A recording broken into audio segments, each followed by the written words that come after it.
Notice to the public, if you wish to address the council, please complete the public wishing to address the council form located on either end of the counter and give it to either the chairman or the council clerk prior to the beginning of the meeting. All public comments must be addressed to the council as a whole. Addressing individual council members or staff is not allowed. Speakers should be courteous in their choice of words, and actions and comments should be limited to the issue and cannot involve individuals or staff-related matters. All cell phones and electronic devices used for communication should be silenced for the duration of the meeting. I'd like to call the meeting of the Public Services Committee of August 22nd, 2022, 5:30 p.m. to order. We will have an invocation and pledge of allegiance from Councilman Babin.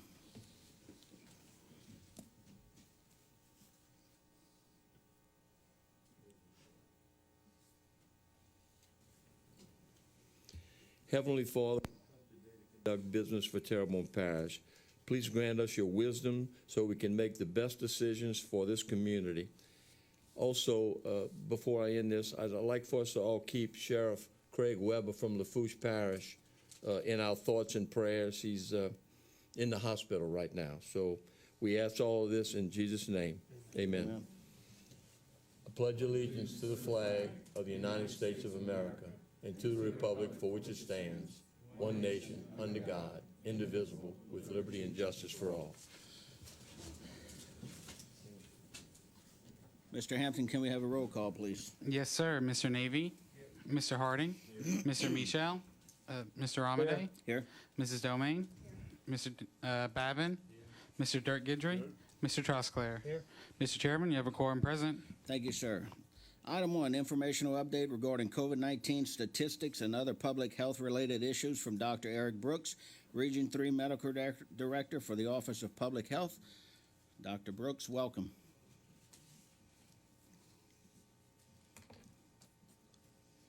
Jessica. Hello. Good evening. Thank you. I had some slides. Hold up 1 second. Hold it up. She doesn't have your mic on yet. When you see the little red light comes on, then you're good to go.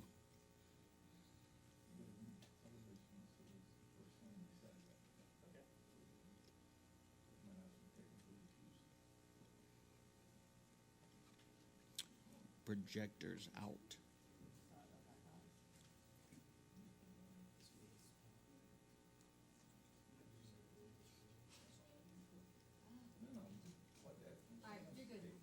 Good.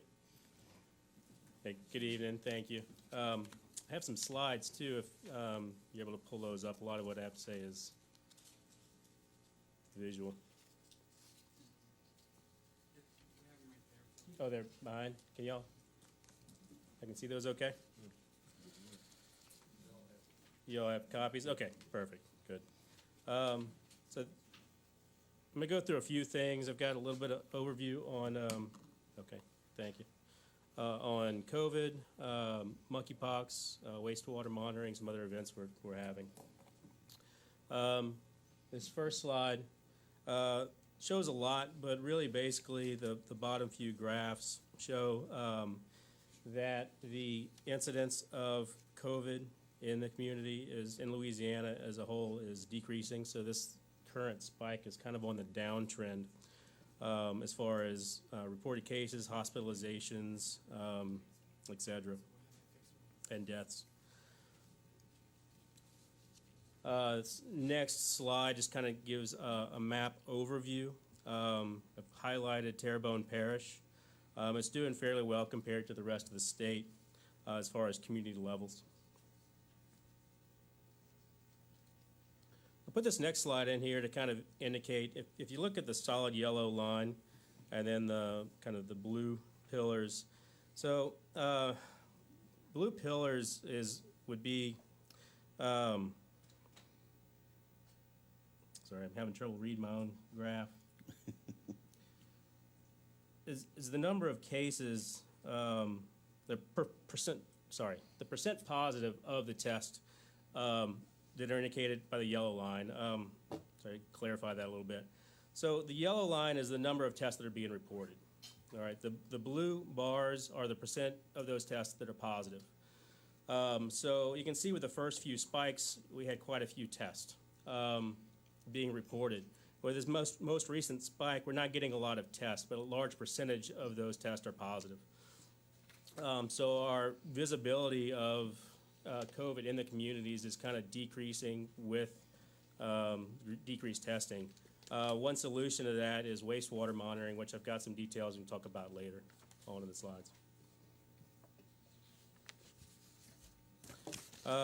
Next slide shows the hospitalizations and severe COVID with this most recent spike. And we did really, really well. You can see the big spike in there was Delta. That last big spike was the initial Omicron, and this was it's still a subvariant of Omicron, what they call BA.5, but significantly less hospitalizations, and hope to see that trend continue.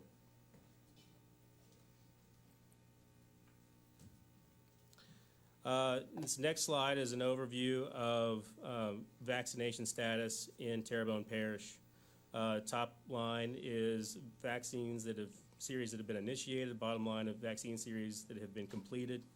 Really, when you compare this to other vaccines like influenza, that tends to run right around 35 to 45%. So really, we're doing really well with that. I'm not sure how much better we can get. Where there is a new vaccine out called Novavax that is based on a different vaccine technology. Previously with Moderna and Pfizer, they were based on the mRNA technology. This Novavax is more similar to the flu vaccine that's been out for decades. We have gotten several calls for that in our health units, and so we may see a little bit more uptake with that, but we'll have to see. Next slide's very wordy, but basically it contains updates to recommendations on quarantines. Recommendations are to wear a mask for 10 days and test on day 5 for exposure. Quarantine for at least 5 days with a positive test. Continue for a total of 10 days if fever continues or symptoms are not improving. And all this information is available on CDC website and LDH website. Do you have any questions about COVID before I move on to monkeypox? Mr. Navy? Yes, sir. Well, let me just say this. Can you explain a little bit about what made it all of a sudden it's decreasing? Because like about 2 or 3 weeks ago, it was very high in Terrebonne Parish. And I get that from the CDC report from the federal government and from the school. And I'm just trying to figure out, was it because it was so much people got infected with it? Because I know a lot of people were sick. So I'm just trying to figure out what was the tour of the slide that went down as far as the amount of people was being affected. Are you talking about the spike, the decrease in general that we've seen with previous spikes? Over the last month period of time, yes, sir. Yeah, so with each additional spike, as more and more people become exposed and build up specific antibodies or specific resistance to that strain, that mutation of the virus, it's going to start to slow down and die off. And then as a new dominant mutant strain takes hold, we'll see another spike. And so we're going to continue to see surges and resurgences moving on, very similar to the flu. And one of the things that someone had told me, and I wanted to see if you can confirm that too, that with the spike, even the testing that was being done, a lot of them, we couldn't detect it because a lot of people was taking home tests now. Mm-hmm. So those tests are not being actually provided for us who actually tested positive. But the alarming part of that is that we were still high, although people are still doing that. So probably more people would actually be in effect, from COVID. That's what I was kind of concerned about when I was told that by public health, actually, to be honest with you. Right, that's one reason I put this slide in here. It shows the percentage of positive tests. So instead of looking at the absolute amount of positive tests, there aren't enough tests being reported for us to have visibility and be able to come up with adequate numbers to represent the population and the effect that COVID's having on those communities. With percentage positive, we can get a better idea of that, and with wastewater monitoring, we may even get a better idea than that. Great. And one other question, something was brought to my attention too when I first heard about the spike, and that we were very high in Terrebonne Parish.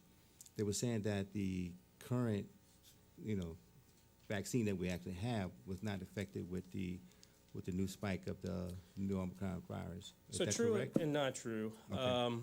The current vaccines are not as effective as at preventing disease, but they are still very effective in preventing severe disease and death. I don't have any information on it yet, but I know they are working on changing and altering the makeup of the vaccine to better match the newer variants.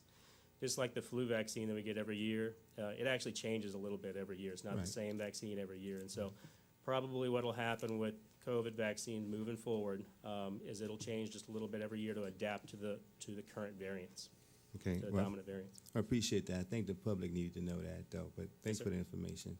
Yes, sir.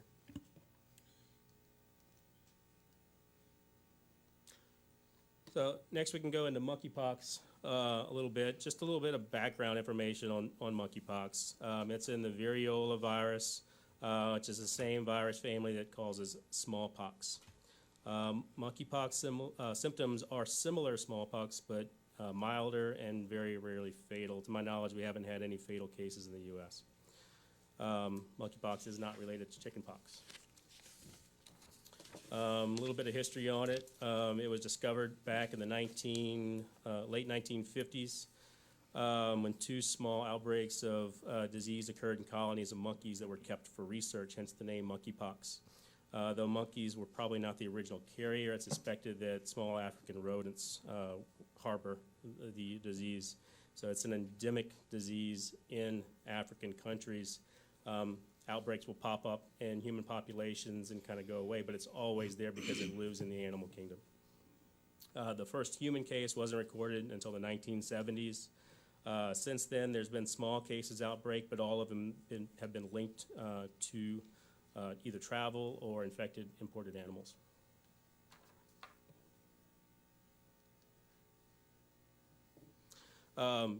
Mentioning the animals part, next slide, the CDC has updated guidance. There was a first case of a dog, suspected human-to-dog transmission in France. And so they have to update their guidance for quarantined individuals that are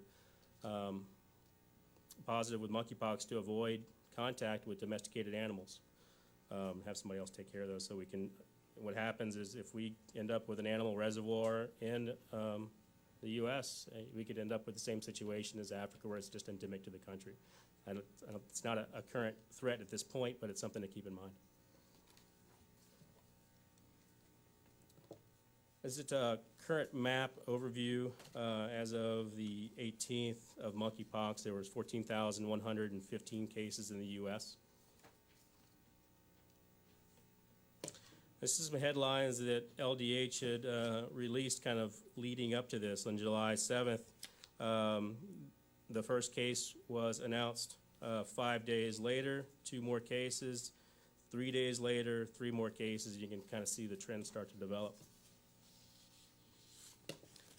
Currently where we stand, Louisiana, again as of the 18th, 127 cases. Region 3, 4 cases. Kind of the surrounding regions, New Orleans area is by far the highest with around 100. Baton Rouge area with 7. Lafayette area with 7 also. So we're kind of in the middle there still with 4, so the lowest, but.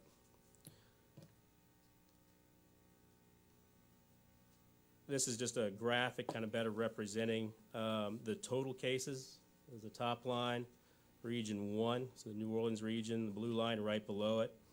And then the remaining lines are other surrounding regions, region 2 and region 4, Baton Rouge and Lafayette areas.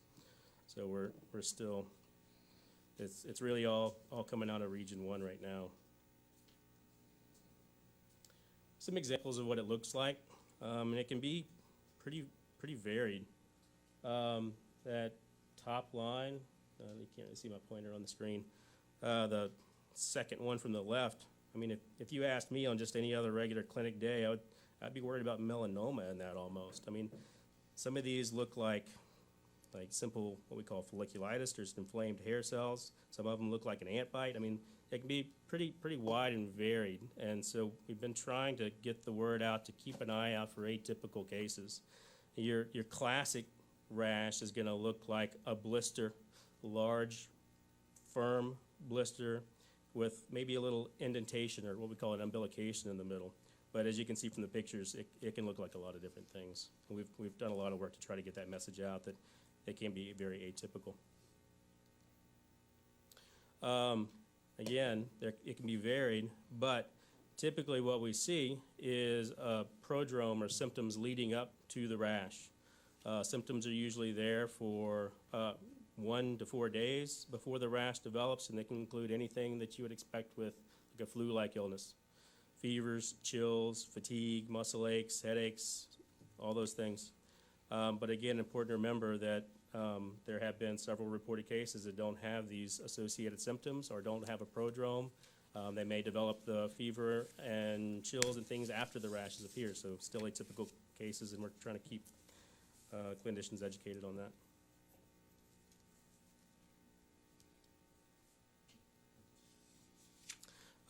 Typically, the disease lasts for between 2 and 4 weeks.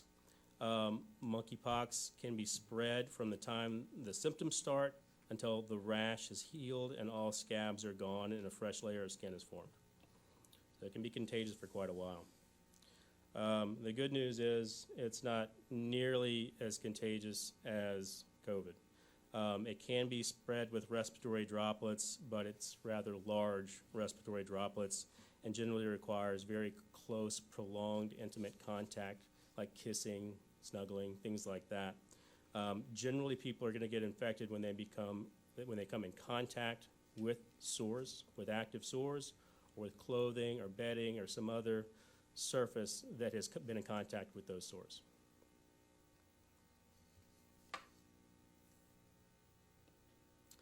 There's no treatment specifically designed for monkeypox, but the good news is it's so closely related to smallpox.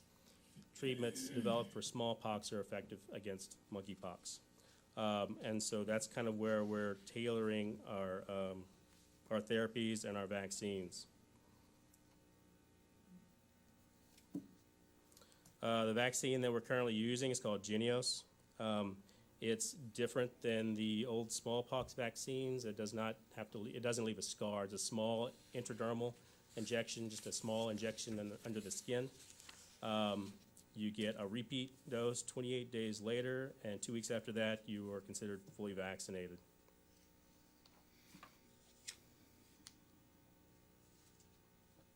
Another good thing about just using the vaccines is a vaccination shortly after an exposure, up to 4 days after exposure, may prevent the onset of disease altogether.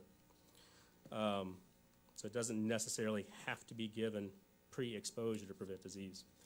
Even when given later, up to 2 weeks, even though it may not prevent the disease onset, it may significantly reduce symptoms.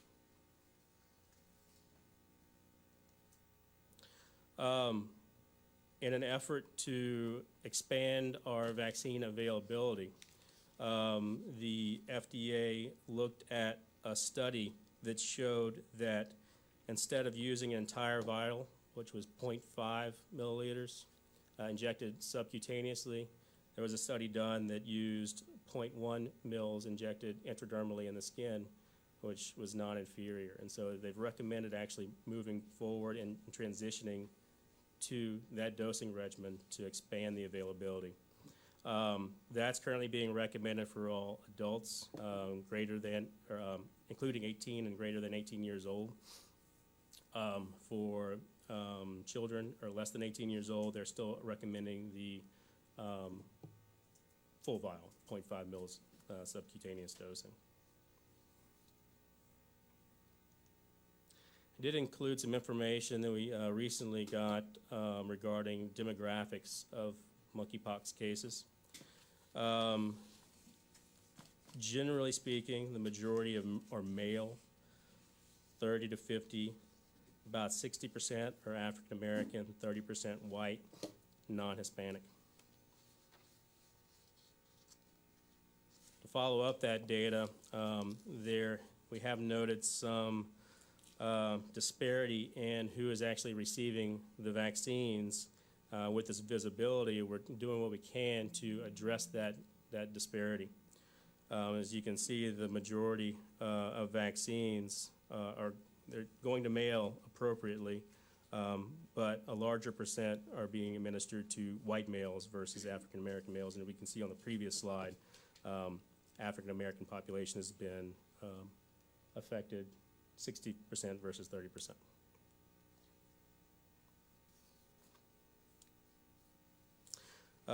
So the goal is to address that disparity and so we maintain our state epidemiologist. We have one on call 24/7 to receive reported positive contacts or positive tests, and to do contact tracing and recommend those that are identified as high risk to present for post-exposure prophylaxis at any of our area health units. Additionally, we are trying to identify patients that are high risk of presumed exposure in the last 14 days or high risk for exposure in the very near future. Specifically, we have our eye on Southern Decadence Festival being held in New Orleans over Labor Day weekend.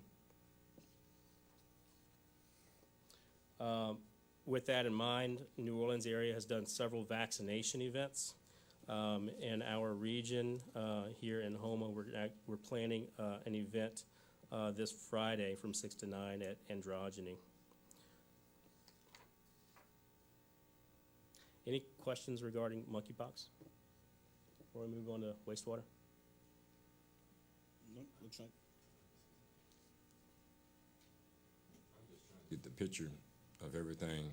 I'm hearing vaccines, I'm hearing percentages of this, that, and the other.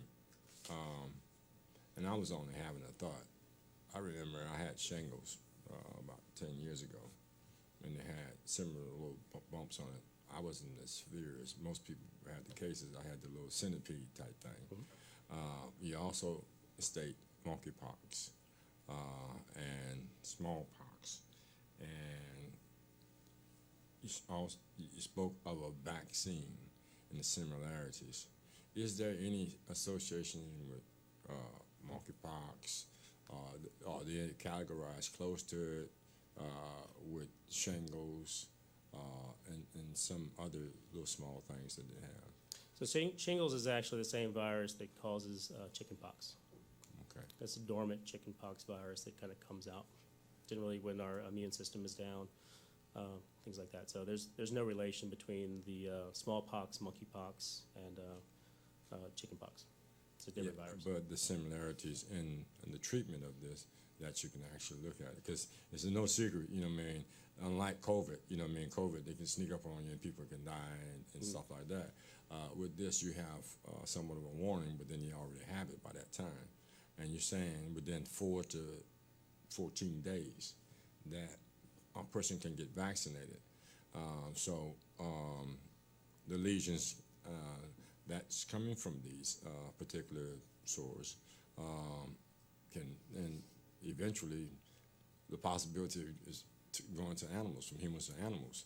So with that 4 to 14 day incubation period should be recommended or is recommended by those people that may suspect or have need to be quarantined or get away and stay away from close contact with other individuals.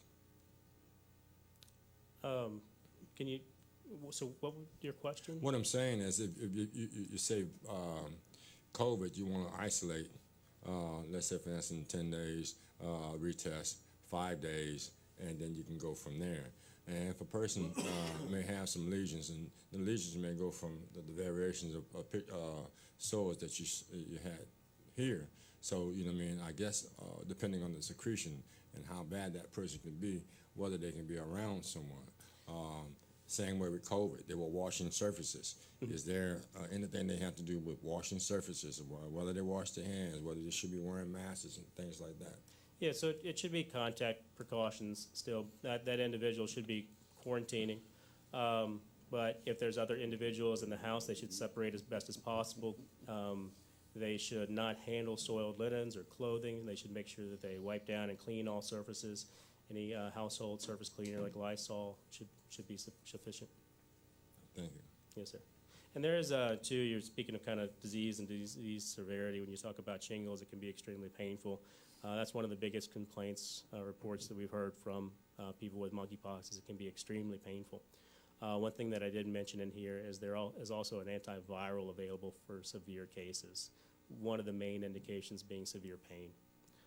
That's called TPOXX. And it is available. We're actually getting the states in the process of strategically placing that around the state. So, like I said, if we can get the vaccine in early enough, it can significantly reduce disease severity, and it may not be necessary in the first place. Anything else? That's it. Moving on. Next thing I've got in here is wastewater monitoring, and they just kind of recently kind of brought this to our attention as a project that they want to start working on. It's kind of exciting. If you can kind of see the little graph on the top right, the blue line is wastewater monitoring. The green line would be monitoring using traditional reported test. By using wastewater monitoring, we can not only get that early detection, earlier than what we would capture with traditional testing, but we can anonymously survey a larger area, a neighborhood, a large building, things like that.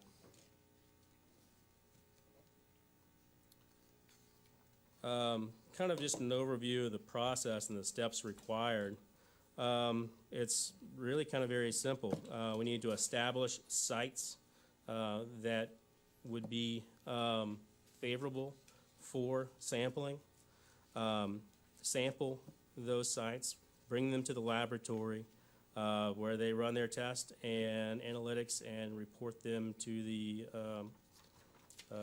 appropriate departments.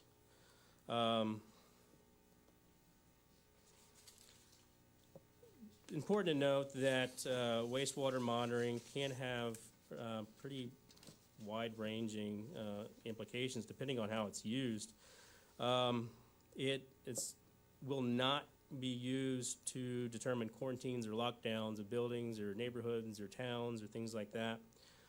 It will not be used to isolate individual cases, all data reported as anonymous.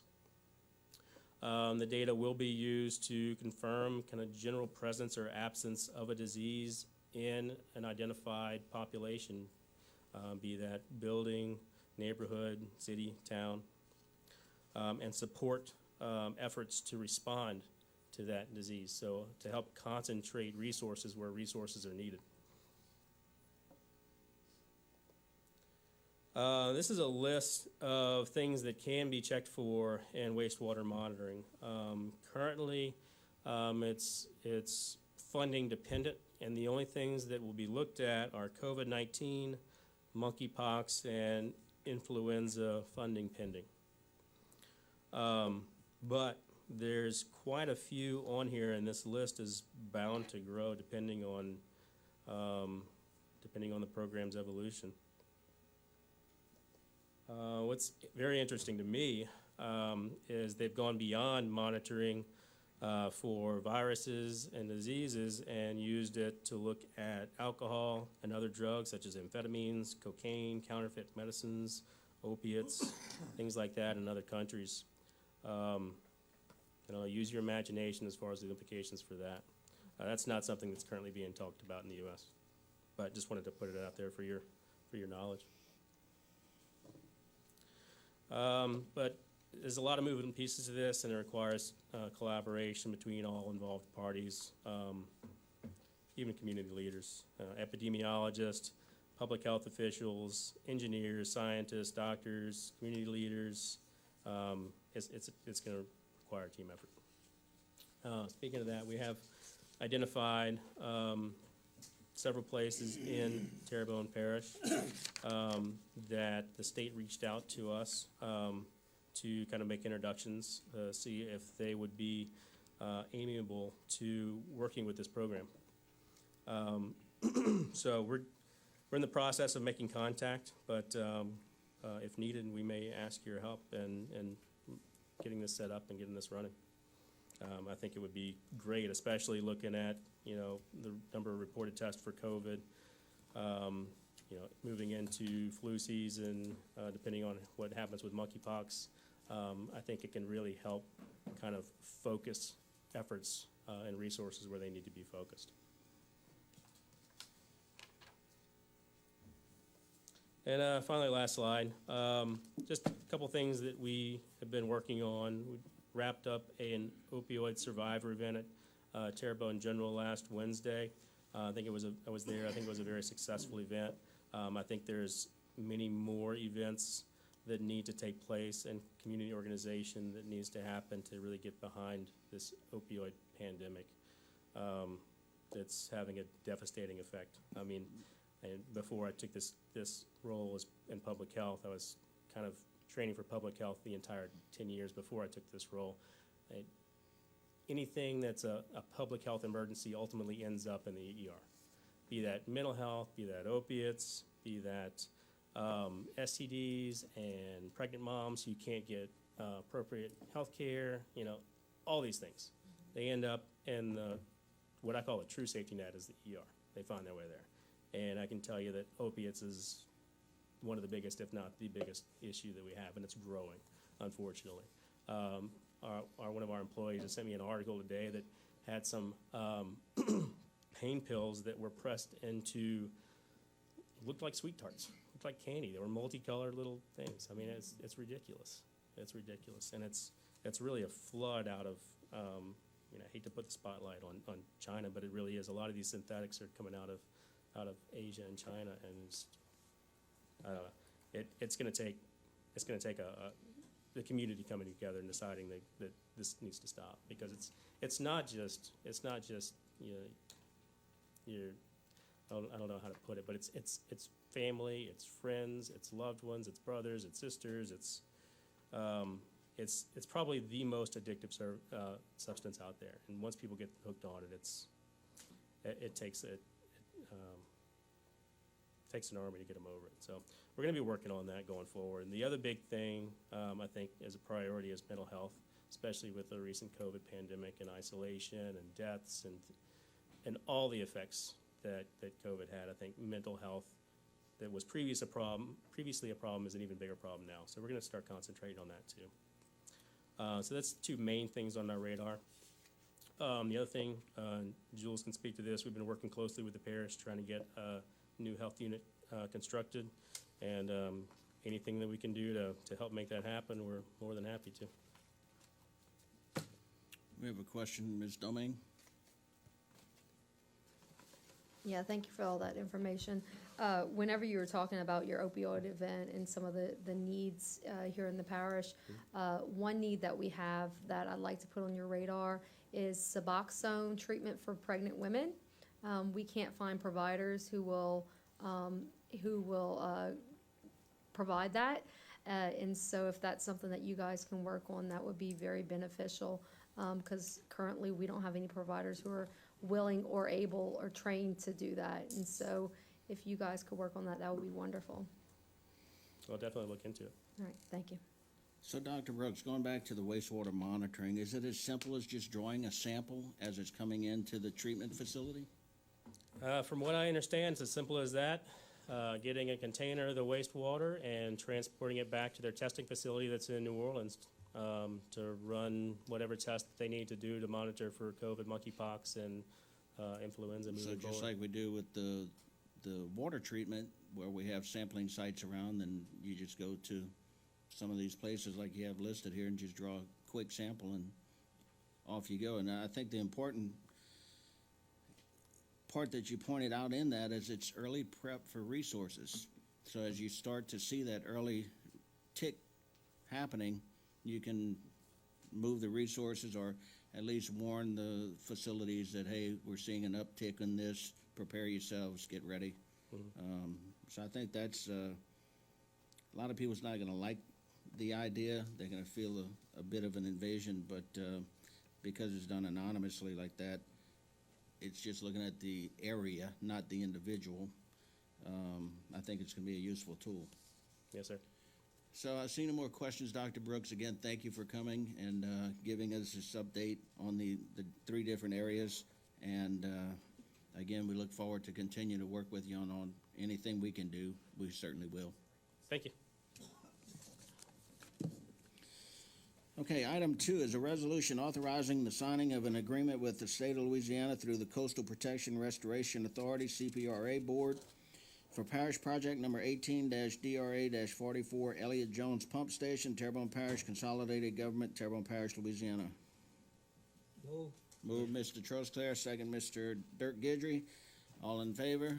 Any opposed? Motion carries. Item 3 is a resolution providing approval of amendment number 4 to the engineering agreement for parish project number 18-DRA-44 Elliott Jones Pump Station Project, Terrebonne Parish, Louisiana. Move Mr. Carl Harding, second Mr. Trosclair. All in favor? Any opposed? Motion carries. Item 4, resolution authorizing the execution of change order number 3 for the construction agreement for parish project number 16-DRA-67 Lower Localia Drainage Pump Station, DO4, Terrebonne Parish, Louisiana. Move Mr. Dirk Gidry, second Mr. Danny Babin. Mr. Trosclair. Mr. Danny Babin has a question. Yeah, in the backup, it says Gustav, Hurricane Gustav. Is this money still left over from the Gustav? If you could explain that, if you don't mind, Ms. Bray.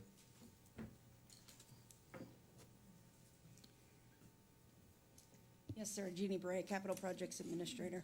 What happened was during Gustav, we put those big sandbags in to block that levee and pump station from collapsing back Okay. then. And those same sandbags and the cords that went with them are blocking some of the activities that are going on with replacement of that pump station. Okay. So there's no increase in cost, but the increase in time that it's taken the contractor, that's what this change order is about. Good, okay, no, the project is worthy. I'm not saying, it caught my eye when I read it and said Gustav. Yeah, You they know, it's were a the long time ago. sandbags, sandbags from Gustav. Right. Thank you, Jeannie. Okay, thank you. Seeing no more questions, all in favor? Any opposed? Motion carries.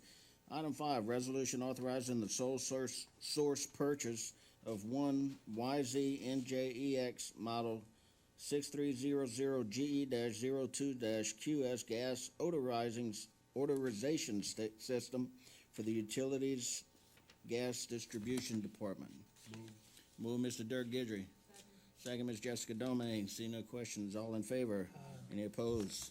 Motion carries. Item 6, resolution obligating the necessary funding under the FEMA-funded Terrebonne Parish Flood Mitigation Assistance Program, project number FMA-PJ-LA 2015-005 to complete the elevation of 5509 Grand Caillou Road, Houma, Louisiana. Move Mr. Danny Babin, seconded by Mr. Dirk Gidry. All in favor?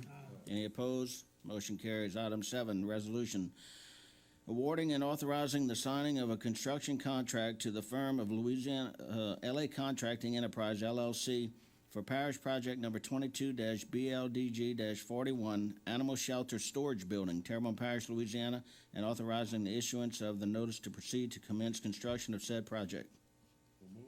Move Mr. Dirk Gidry. Second Ms. Jessica Domingue. All in favor?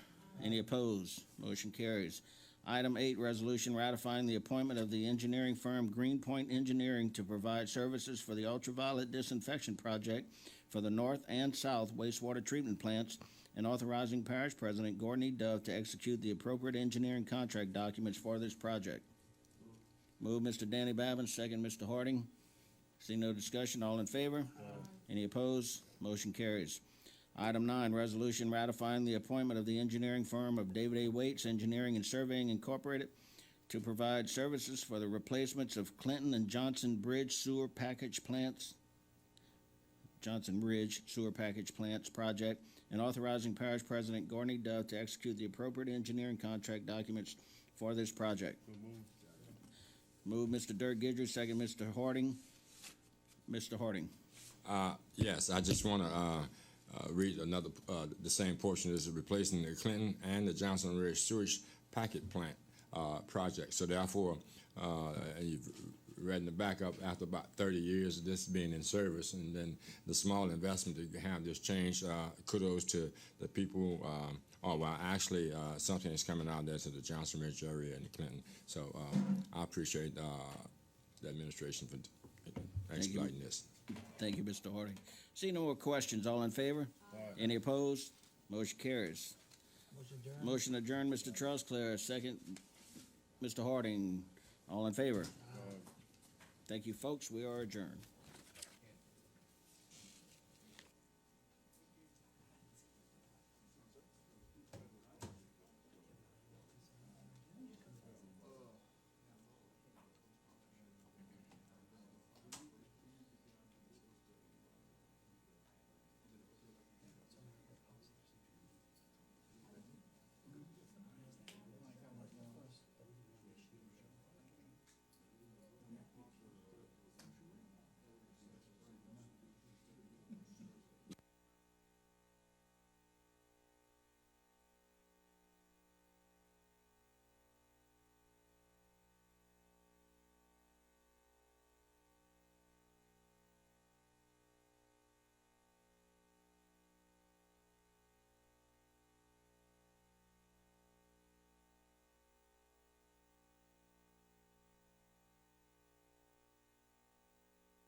And notice to the public, if you wish to address the council, please complete the public wishing to address the council from located at either end of the counter and give it to either the chairman or the council clerk prior to the beginning of the meeting. All public comments must be addressed by the council as a whole. Addressing individual council members or staff is not allowed. Speakers should be courteous of the choice of words and action comments, and should be limited to the issues and cannot involve individuals or staff related matters.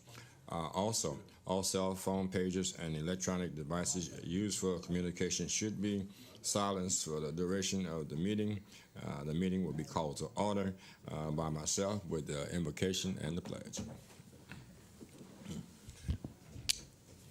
Heavenly Father, as I read that Jesus wept, oh God, I realized that Jesus wept because he had care and compassion not only for those that are dead, care and compassion for those that are living, oh God, and had a lack of knowledge and knowing of the true and the living God and all power that was granted to him by his Father on that resurrection morning.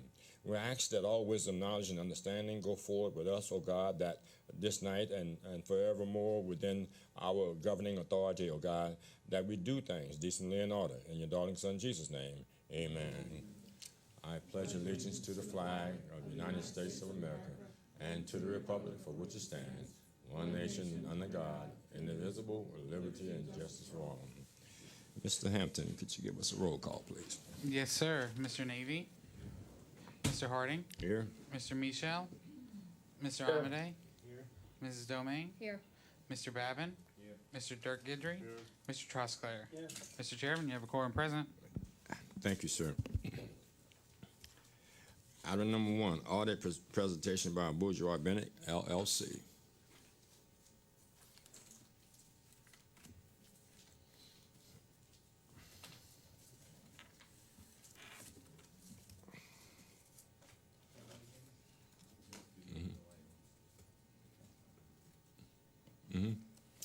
All right, I want to thank the council for having me here today. My name's Paul Patron. I'm with Bourgeois Bennett, and my assistant. I'm Amy Zerang, Audit Manager at Bourgeois Bennett. So what we want to present today is kind of like a high-level approach to the financial statements, kind of give you a flavor of what happened this year. As everyone knows, Hurricane Ida is one of the major themes in the presentation tonight. the effect of Hurricane Ida on the finances. Everyone should have received the comprehensive annual financial report as of December 31st, 2021. I want to note that we have what's called an unmodified opinion or a clean opinion on the financial statements, that the financial statements are fairly stated. And then, as I alluded to earlier, Hurricane Ida. Hurricane Ida affected us greatly this year, and I want to kind of give you some of the numbers to show you some of those effects. On our governmental funds, our revenue was $135 million last year. This year's $180 million. The main reason for that increase was our FEMA revenue, roughly $42 million in FEMA revenue this year.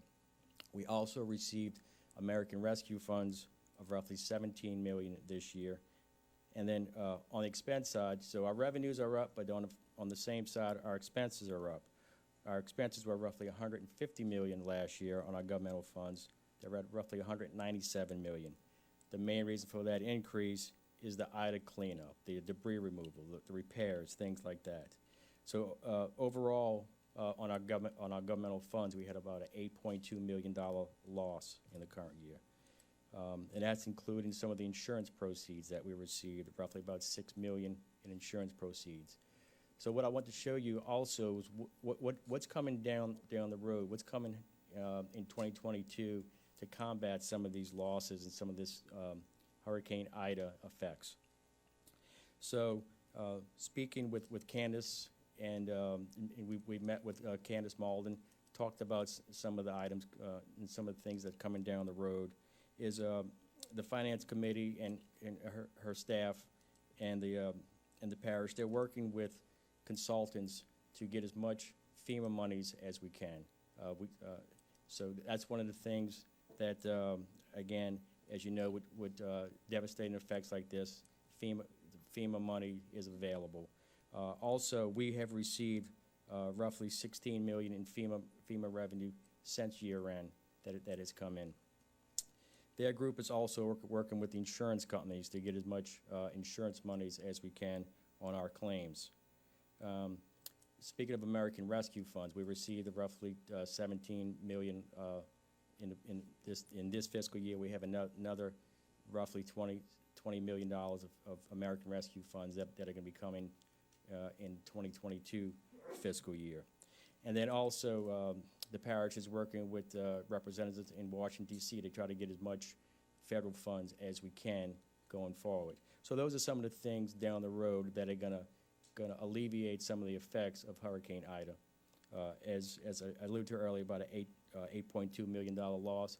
Hopefully when we're here next year, we can see some better numbers. One of the other areas that we tested is for the federal funds, what we call the single audit, where we came in, we look at the federal funds, we look at some of the compliance areas for some of the major program areas, and we tested those. No deficiencies, no areas of non-compliance, so I'm happy to say that. Also this year, there was a third component to the audit, which is called agreed upon procedures. The legislative audit required these back in 2018, where we go in and test controls of the parish. They were deferred a couple years due to COVID. Those were brought back this year. So we tested those areas, various control areas. Also want to say no findings there, no deficiencies, or weaknesses there. So I'm going to kind of open it up for any questions at this point.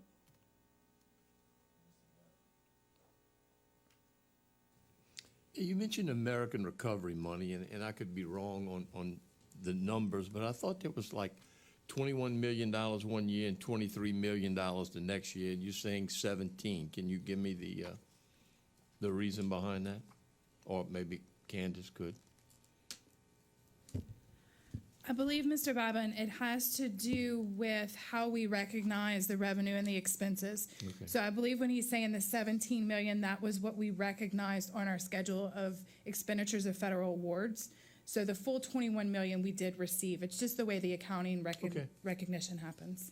And just Thanks. one thing to note on those funds, Not, on some of those funds, we're kind of like a pass-through, so we are distributing some of those funds to other government entities and nonprofit organizations. That number is about 1.1 million that is distributed out. Okay. Thank you very much.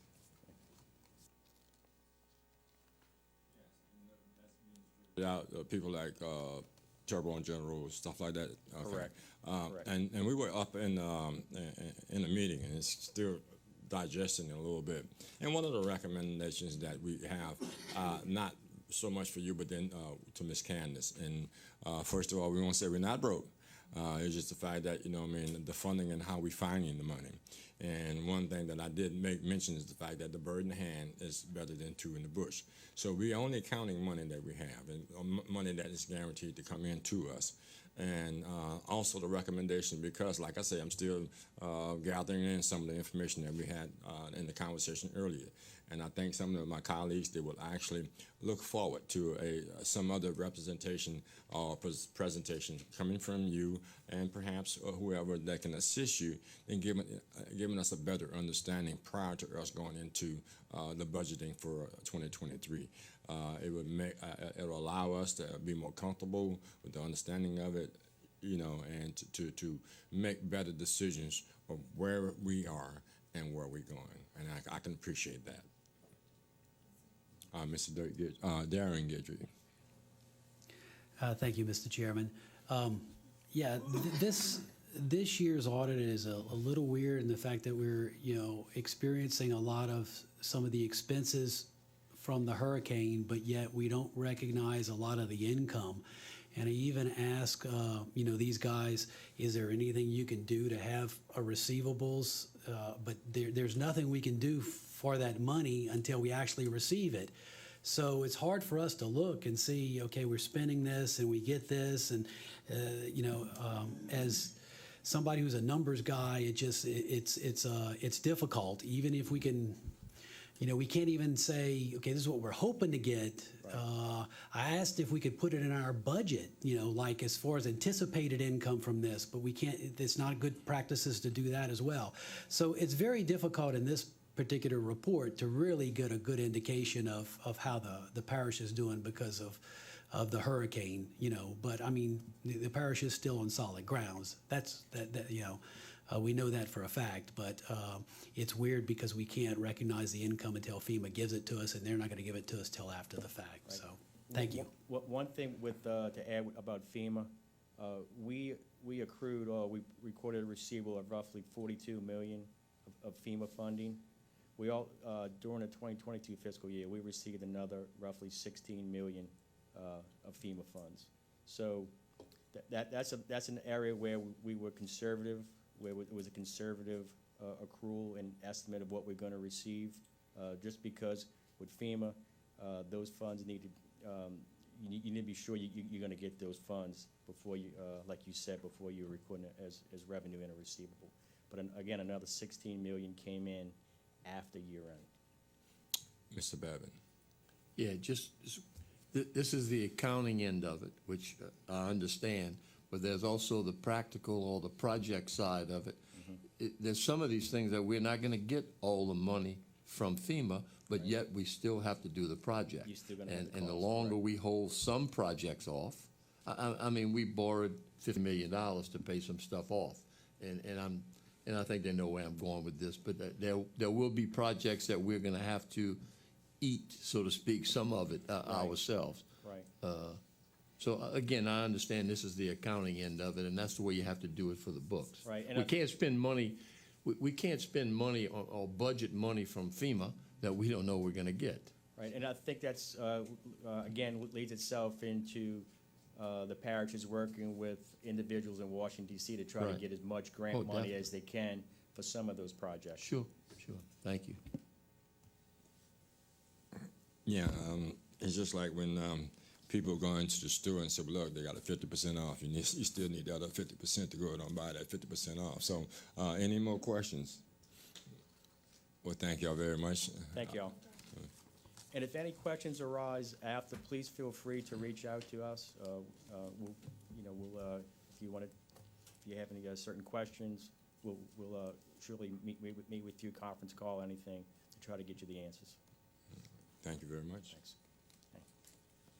Item number 2 on the Budget and Finance Committee is a resolution authorizing the parish president to sign memorandum understanding the elevation of the citizens, evacuation of citizens during the emergency, and provide for related matters thereto. Move. Moved by Ms. Domain, second by Mr. Dirk Gidry.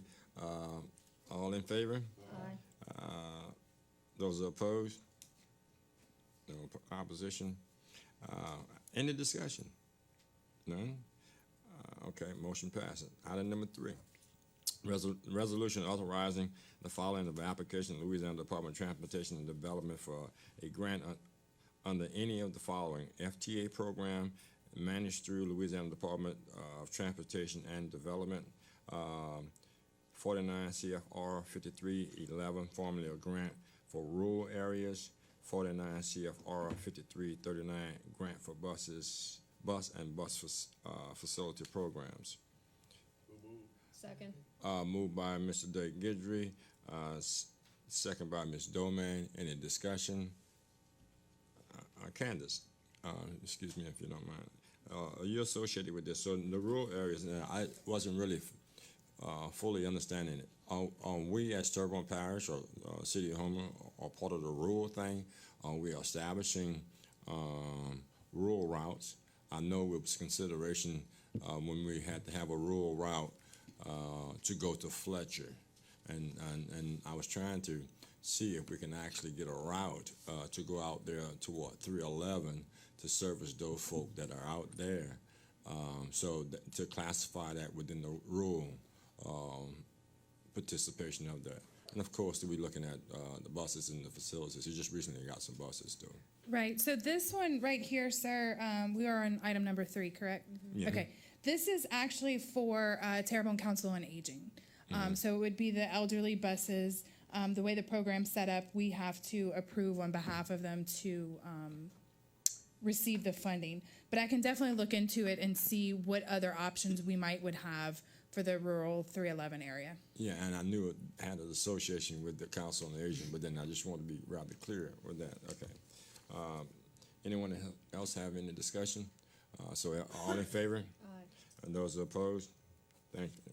Item number 4, resolution authorizing parish president to execute an act of donation between Terrebonne Parish Consolidated Government and Bayou Cane Fire Department for a 1996 fire truck. Moved by Mr. Danny Babin. Second. Second by Ms. Domain. Any discussion? All in favor? Aye. Motion passed. Item number 5, resolution amending resolution number 22-219 to reflect the change in quantity. Add 3 additional trucks be purchased, and to add 3 additional trucks be purchased from the award vendor Trap Chevrolet. Move. All right, move Ms. Doman, second by Mr. Dirk Gidry. I'm sorry if I'm reading it correctly. It sounds right, but then any discussion? All in favor? Aye. Motion carries. Item number 6, resolution authorizing the parish president to purchase vehicles from Louisiana Federal Surplus. Moved by Mr. Babin, second by Mr. Armady. Any discussion? All in favor?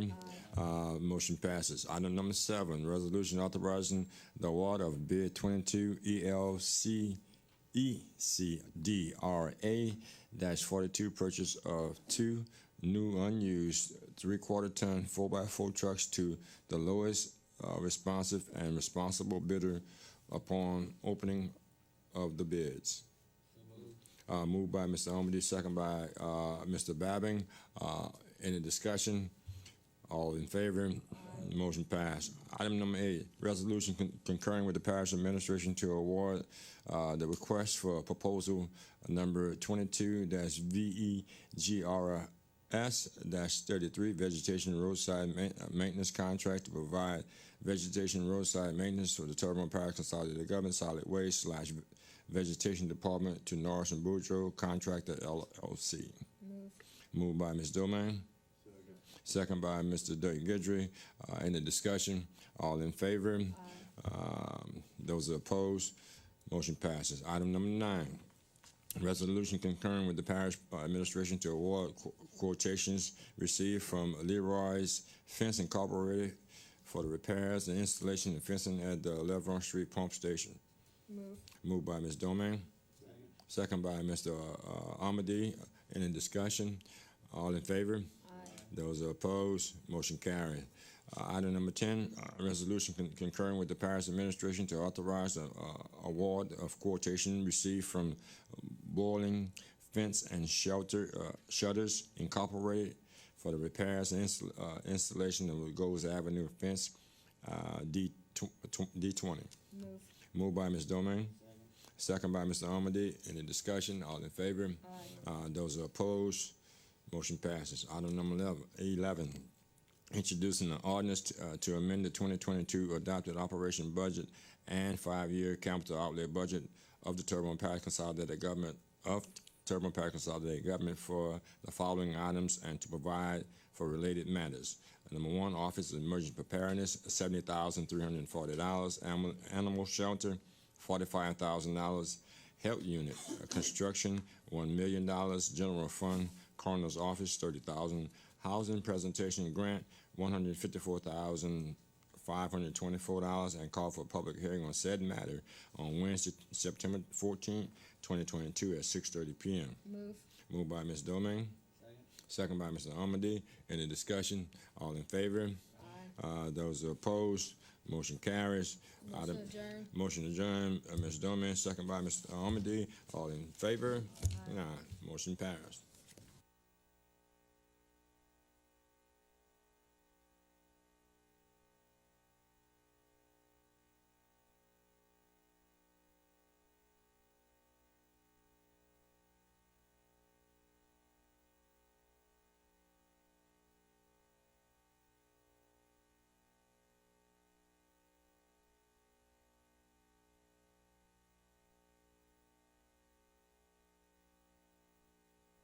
Please. If you wish to address the council, fill out a public wishing to address the council forms located on either end of the counter and give it either to the chairman or the council clerk prior to the beginning of the meeting. All public comments must be addressed by the council as a whole, addressing individual council members or staff is not allowed. Speakers should be courteous in their choice of words, and action comments should be limited to the issues and cannot be involve individuals and staff-related matters. Also, all cell phones and electronic devices used for communication should be silenced for the duration of the meeting. By calling the Public Policy and Procedure and Legal Committee meeting, we will have an invocation and a pledge of allegiance led by Ms. Domingue. Grant us grace, our Father, to do our work this day as workmen and women who need not be ashamed. Give us the spirit of diligence and honest inquiry in our quest for truth, the spirit of charity in all of our dealings with our fellows, the spirit of gaiety, courage, and quiet mind in facing all tasks and responsibilities. Amen. I pledge allegiance to the flag of the United States of America and to the republic for which it stands, one nation under God, indivisible, with liberty and justice for all. Mr. Hampton, we can have roll call for me, please. Yes, sir. Mr. Navy. Mr. Harding. Here. Mr. Michel. Mr. Amadei. Mrs. Domingue. Here. Mr. Babin. Mr. Dirk Gidry. Mr. Trosclair. Mr. Vice Chairman, you have a quorum present. Thank you, sir. Item number 1, resolution authorizing parish president to hire a survey firm to attempt to determine the boundaries between Lafourche Parish and Terrebonne Parish concerning tracts of land located on the east side of Terrebonne Parish and on the Burgley Rose Highway, in particular parcel number 29789, and or to enter into a corporate endeavor agreement or intergovernmental agreement with Lafourche Parish government concerning the survey and or sharing the cost thereof, and to provide for related matters thereto. Moved by Mr. Amadi, second by Mr. Dirk Gidry. In the discussion, Mr. Amadi. Thank you, Mr. Vice Chair. Mr. Toops, is this just in relation to that one piece of property, or are we trying to define the whole line? No, sir. Okay. No, Mr. Amity, it's just this one piece of property for a Mr. Roddy Mathern. Okay. I'm gonna send a request to y'all. I know the past administration tried to fix Bayou Blue and the Grand Bois area. They've gotten pretty far. I don't know why it hadn't been completed, but I'm gonna send a request to y'all if y'all could pick that back up, please. It's a very complicated project. We know. Any more discussion? All in favor? Aye. Those are opposed? Item carried. Item number 2, approve the co-sponsorship request for Terrebonne High School Band Booster for THS Band Booster Shrimp Bar to be held on Friday, September 16th from 8 a.m. to 8 p.m. at the Barry P. Bonvolant Civic Center parking lot. Move. Moved by Ms. Domingue. Second by Mr. Trusclair. Any discussion? All in favor? Aye. Those are opposed? Motion carried. Item number 3, approve the co-sponsorship request for Hatch Grant Association Incorporated for the 2nd annual Marmon Walker and tailgate to be held on Saturday, October 1st, 2022 from 8 a.m. to 11 p.m.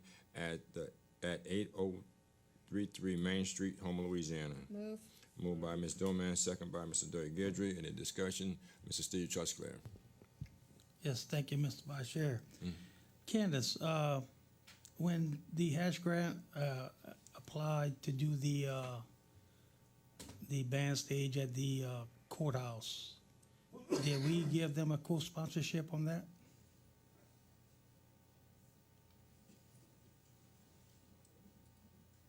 I don't believe that we did, but I can definitely follow up and let you know. Because we're only supposed to do one co-sponsorship a year, so if we did, they don't Right. I don't qualify know for a what the second. co-sponsorship would have been for the bandstand, so that's why I don't think we did one. I know we had something that was presented. Yeah, so Okay. we didn't do a co-sponsorship. All right, thank you. Any more discussion? All in favor? Aye. Item number 4.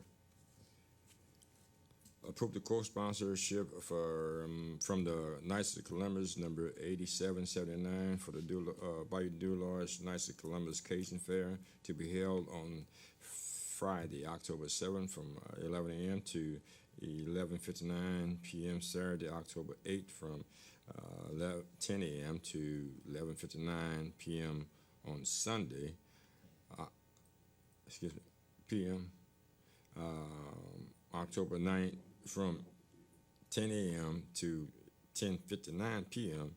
at 1331 Dr. Rogers Road. Moved by Mr. Babin, second by Mr. Dirk Gidry. Any discussion? Very specific. Yeah. No, if that be no discussion, all in favor? Aye. Those are opposed? Motion carried. Item number 5, approve the co-sponsorship request for Masonic Bodies of Houma for the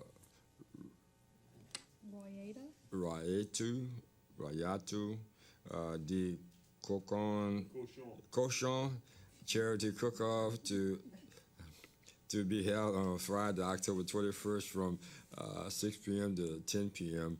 And Saturday, October 22nd from 6 a.m. to 10 p.m. at the Courthouse Square adjacent street, Good and Boulanger. Move. Moved by Ms. Domain, second by the French-speaking Mr. Gidry.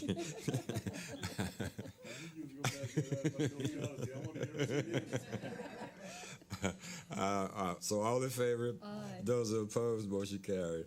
Item number 6, approve the co-sponsorship request for We Inspire Louisiana for the Boo and the Bayou event to be held on Saturday, October 29th from 2 p.m. to 6 p.m. at Downtown Marina. Move. Moved by Ms. Doman, a second by Mr. Dirk Gidry. Any discussion? All in favor? Aye. Those are opposed? Okay, here we go. Last piece. Item number 7, approve the co-sponsorship request for a downtown toy drive for their Down South Toy Drive to be held on Saturday, December 17th from 11:30 a.m. to 9:15 p.m. in Terrebonne Parish, home of Gibson, Gray, Bayou Black, and Bayou Blue. Moved by Ms. Dorman, second by Mr. Babin. Any discussion? All in favor? Those opposed, motion carried. Motion adjourned. Dorman, second by Mr. Dirk Gidry.